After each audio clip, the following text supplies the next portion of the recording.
Comment repérer et atteindre la dernière ligne remplie correspondant à un critère? C'est ce que propose de démontrer cette nouvelle astuce Excel. Sur l'exemple finalisé illustré à l'écran, nous travaillons sur un tableau relatant les chiffres d'affaires réalisés par les commerciaux d'une entreprise. Ces chiffres ont été archivés au coup par coup, soit date à date. Sur la droite de ce tableau, l'utilisateur peut choisir l'un des commerciaux par le biais d'une liste déroulante. Et à validation, nous devons être en mesure de calculer la position de sa première, mais aussi de sa dernière vente. Et dans le même temps, nous devons fournir des liens cliquables permettant d'atteindre ces cellules, ici en l'occurrence sa dernière vente, au clic. Constatez effectivement que nous sommes propulsés sur la fin du tableau. Nous constatons que, après cette opération, le vendeur OUDA n'intervient plus.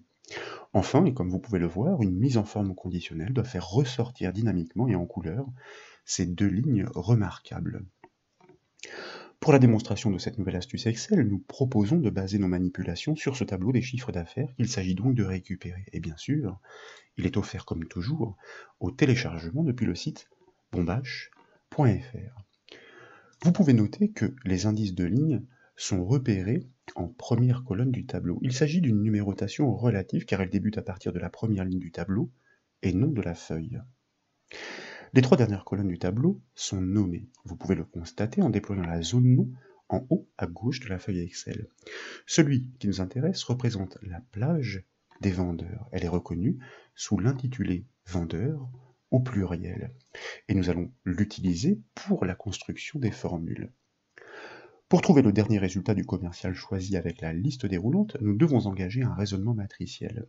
Il consiste à déterminer quelle est la ligne relative la plus grande dans le tableau pour le commercial sélectionné. Pour ce faire, nous le verrons, les fonctions max, si, ligne et min sont nécessaires. Et pour débuter, je vous invite à cliquer sur la cellule G9 pour la sélectionner. Et dès lors, nous tapons le symbole égal, bien entendu, pour initier la syntaxe de la formule matricielle, suite à quoi nous pouvons effectivement appeler notre fonction pour le maximum, soit max, suivi d'une parenthèse ouvrante. Et dans l'enchaînement, nous l'avons dit, il s'agit de trouver certes la plus grande des lignes pour la dernière opération, mais sous contrainte. Donc, nous exploitons notre fonction conditionnelle, la fonction si, suivie d'une parenthèse ouvrante. Et là, nous allons désigner la plage des commerciaux par son intitulé. Comme vous l'avez constaté, il s'agit de la plage vendeur, automatiquement reconnue et surlignée par Excel dans le calcul. Dès lors, nous pouvons taper le symbole égal pour annoncer le critère à honorer. Et là, il s'agit de désigner, bien sûr, le commercial choisi en cliquant directement sur sa cellule G6. Puis, nous pouvons taper un point-virgule pour passer dans la branche alors de la fonction ci et là. Nous allons exploiter la fonction Excel donnant l'indice de ligne, non pas d'une cellule ici dans ce raisonnement matriciel, mais d'une plage, d'une matrice, ligne suivie d'une parenthèse. Cette matrice, quelle est-elle? Eh bien, ma foi, il s'agit toujours de la même, il s'agit de la plage des vendeurs. Faut-il encore l'écrire correctement? Dès lors, nous pouvons fermer la parenthèse de la fonction ligne. À ce stade, et en respectant la condition émise en amont sur le nom du commercial, nous sommes censés retourner l'indice de ligne le plus grand, soit la dernière position pour le commercial choisi, mais en valeur absolue. Or, le tableau, et comme nous l'avons dit, débute à partir de la quatrième ligne, et il pourrait commencer à partir d'un autre indice. Nous devons donc retrancher les lignes en trop en partant de la première ligne du tableau, soit du plus petit indice. C'est la raison pour laquelle nous tapons le symbole moins pour annoncer le retranchement à suivre. Et là, nous allons exploiter la fonction Excel donnant le minimum, soit min suivi d'une parenthèse ouvrante, suite à quoi nous allons de nouveau appeler notre fonction ligne pour connaître la ligne la plus petite de ce tableau, que nous allons faire agir une fois encore sur notre plage des vendeurs, donc reconnue par son nom. Nous pouvons fermer la parenthèse de la fonction ligne et nous pouvons fermer la parenthèse de la fonction min. Et puis, nous allons ajouter une unité à ce résultat, soit plus 1. En effet, il s'agit d'annuler la position du début retournée par la fonction min. 3 lignes existent au-dessus du tableau et on en soustrait 4. Donc, avec ce réajustement, on annule seulement les 3 lignes situées juste au-dessus. Désormais, nous pouvons fermer la parenthèse de la fonction si, puis nous pouvons fermer la parenthèse de la fonction max. Et enfin, nous devons nécessairement valider cette formule matricielle par le raccourci clavier CTRL majuscule entrée. La ligne relative 47 est annoncée pour le vendeur à Malibu, et en atteignant la fin du tableau, ce que je vous propose de faire, eh bien, vous constatez que ce repérage est parfaitement exact. Bien entendu, si vous changez de commercial avec la liste déroulante, eh bien, vous allez le constater, le calcul de la position s'actualise automatiquement. Dans l'enchaînement et par déclinaison, nous pouvons nous soucier de calculer la position pour le vendeur mentionné, toujours la première position. Dans la syntaxe du calcul matriciel, il suffit de remplacer la fonction max par la fonction min. Donc, je me permets de sélectionner le précédent calcul, de prélever sa syntaxe, de la copier par le raccourci clavier CTRL-C, de la revalider par le raccourci clavier CTRL majuscule entrée, puis nous allons sélectionner cette fois la cellule G15. Dans sa barre de formule, nous pouvons coller la précédente syntaxe par CTRL-V, et là, comme nous le disions, nous allons remplacer la fonction max qui encadre l'ensemble du calcul par la fonction min pour trouver non plus la dernière opération, mais la première, c'est-à-dire la plus petite, et nous validons la formule matricielle par le raccourci clavier CTRL majuscule entrée. Et comme vous le constatez, donc pour le vendeur CF, effectivement, la ligne relative 2 est bien la ligne qui correspond à sa première opération. Désormais, en cellules G12 et G18, nous devons proposer d'offrir des liens cliquables à l'utilisateur, comme nous l'avons vu en préambule de cette formation. Ils doivent respectivement permettre de sélectionner, d'atteindre la cellule du dernier et du premier résultat pour le commercial choisi. Et c'est bien sûr la fonction Excel lien hypertexte qui est à l'honneur. Elle doit recomposer les coordonnées de la cellule à atteindre en prélevant l'indice de ligne fourni par le calcul matriciel, tout en lui ajoutant 3 unités pour considérer les 3 lignes qui sont situées au-dessus du tableau. Nous pourrions calculer cet écart dynamiquement, comme nous l'avons fait précédemment. Concernant l'indice de colonne, en revanche, il est fixe. Nous proposons de nous baser sur la quatrième, soit la colonne D.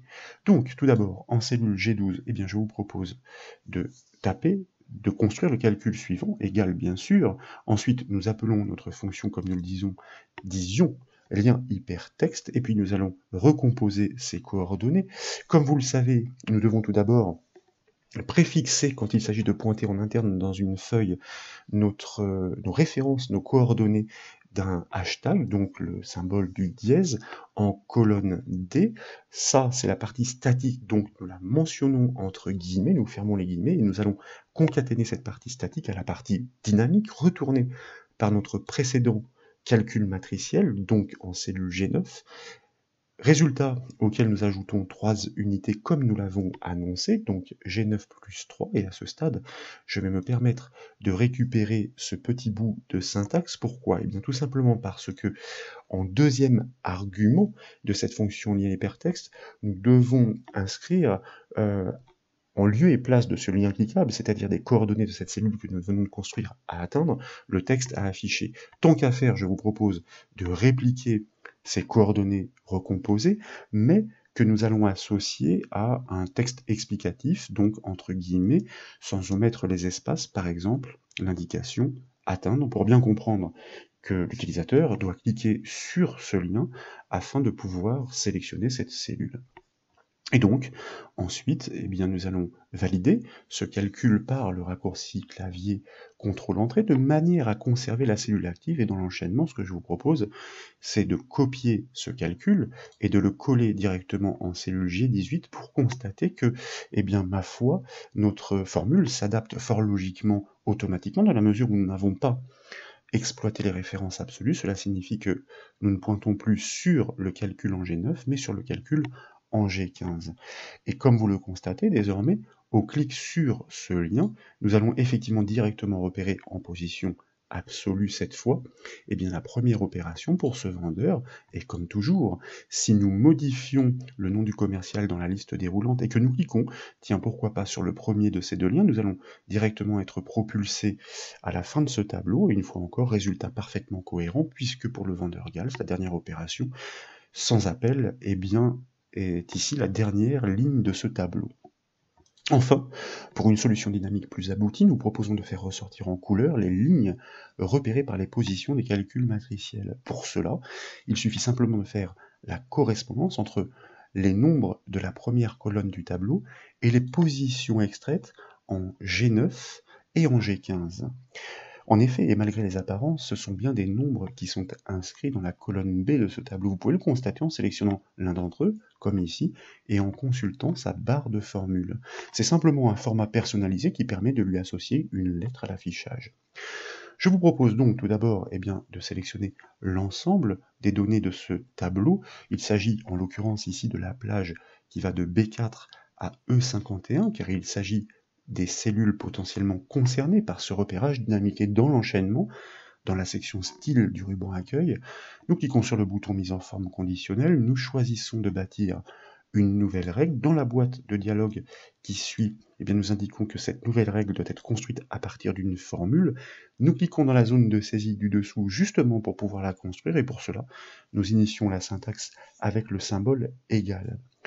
Deux conditions peuvent être vérifiées sans être recoupées. Il peut s'agir de la première ligne ou de la dernière ligne pour le commercial désigné. Nous devons donc employer la fonction Excel non exclusive pour énumérer les critères. Il s'agit de la fonction OU. Nous l'appelons donc suivi d'une parenthèse ouvrante. Et là, nous allons désigner le premier numéro de ligne en cliquant directement sur sa cellule B4. Elle apparaît complètement figée, en attestent les dollars devant l'indice de colonne et devant l'indice de ligne. C'est la raison pour laquelle je vous invite à enfoncer 2 fois de suite la touche F4 du clavier pour la libérer en ligne. Nous le répétons à chaque occasion, l'étude d'une mise en forme conditionnelle est chronologique. Le critère doit toujours être vérifié dans cette colonne des numéros, la colonne B. C'est la raison pour laquelle nous la conservons figée avec le dollar devant l'indice de colonne. Mais, au fil de la progression de l'analyse, ce sont tous les numéros du dessous qui doivent être comparés avec la position repérée par le calcul matriciel. Donc, nous libérons son indice de ligne pour la laisser progresser avec l'étude de la règle. Nous pouvons maintenant taper le symbole égal pour annoncer le premier critère à honorer. Et là, je vous propose de sélectionner le tout premier résultat calculé par la formule matricielle. En l'occurrence, il s'agit de la cellule G9 que nous cliquons. Cette fois, nous la conservons complètement figée puisque chaque numéro devra être comparé à la valeur qu'elle porte. Nous pouvons maintenant taper un point-virgule pour poursuivre l'énumération des critères, et de nouveau, je vous invite à sélectionner directement le premier numéro, donc la cellule B4, sur laquelle nous allons, pour les mêmes raisons que précédemment, enfoncer 2 fois de suite la touche F4 du clavier afin de la libérer en ligne. Nous tapons le symbole égal, là aussi de nouveau pour annoncer la seconde condition à vérifier, et nous allons sélectionner le résultat de la deuxième formule matricielle en cliquant sur sa cellule G15. Nous pouvons désormais fermer la parenthèse de la fonction OU puisque l'énumération des conditions est terminée. Et maintenant, lorsque l'une ou l'autre de ces conditions est vérifiée, en d'autres termes, s'il s'agit de la première opération ou de la dernière pour le commercial choisi, ne l'oublions pas, la ligne tout entière doit ressortir dynamiquement en couleur. C'est pour cela que nous cliquons sur le bouton Format en bas de la boîte de dialogue. Dans celle qui suit, vous devez veiller à activer l'onglet Police si d'aventure il n'est pas actif. Et puis avec la seconde liste déroulante, je vous invite à choisir un vert assez vif, par exemple, c'est une suggestion. Dans la palette, réglage que nous validons avec le bouton OK. De retour, sur la première boîte de dialogue, nous pouvons valider la création de cette règle en cliquant de nouveau sur le bouton OK. Et comme vous pouvez le voir, les lignes dont les positions sont identifiées par les calculs matriciels sont désormais repérées dynamiquement en couleur dans le tableau. Il s'agit donc d'une méthode efficace pour simplifier l'interprétation des données. Et bien sûr, comme toujours, si vous modifiez le choix du vendeur grâce à la liste déroulante, les couleurs se déplacent en corrélation avec les positions recalculées instantanément par nos formules matricielles. Voilà donc pour cette nouvelle astuce Excel, j'espère qu'elle vous a plu. Si c'est le cas, comme toujours, je compte sur vous pour mettre un petit j'aime à la vidéo. Et comme vous le savez, vous pouvez retrouver toutes les astuces et formations sur le site bombache.fr. Je vous remercie.